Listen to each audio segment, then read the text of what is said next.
Hello बच्चों, let's see the question. So the question says the coordination number of a metal crystallizing in a ACP structure is option A 12, option B 4, option C 8 and option D 6.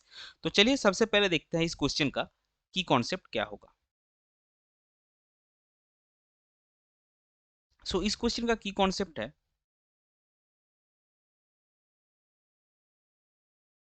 Coordination number.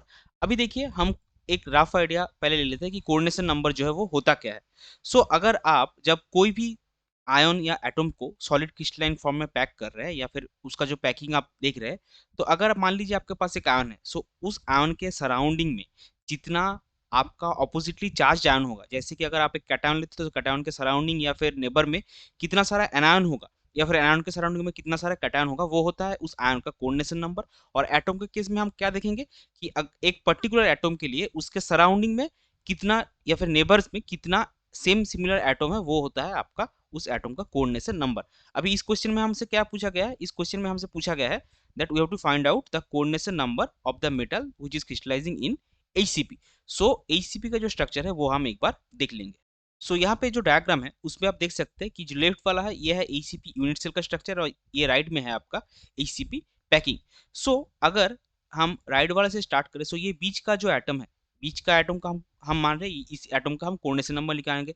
तो अब इसके surrounding में देखिए, इसके surrounding में क्या आता है, 1 2 3 4 5 6, फिर ये हो गया 7 8 9 10 11 और 12. यानी कि ये जो आपका यूलो शेप का एटम्स है इसके सराउंडिंग में आपके टोटल 12 सिमिलर या ऑपोजिट 12 जो है वो 12 एटम्स है. इसका मतलब इसका कोऑर्डिनेशन नंबर कितना होगा, 12. आप अगर ये जो दूसरा वाला जो एचसीपी यूनिट सेल का स्ट्रक्चर हम ले सिमिलर ही है, अगर लेयरिंग से हम समझ जाए तो ये मान लीजिए आपका ए लेयर है, ये आपका बी लेयर होगा, ये आपका बी लेयर होगा.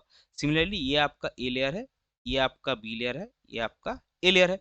तो यहाँ पे भी आप देखिए जो कोई भी एटम आप पकड़िए उसके ऊपर या नीचे आपको 6 यानी कि टोटल आपको सराउंडिंग में 12 एटम्स दूसरे मिलेंगे. सो इस केस में कोऑर्डिनेशन नंबर कितना होगा, इस केस में आपका कोऑर्डिनेशन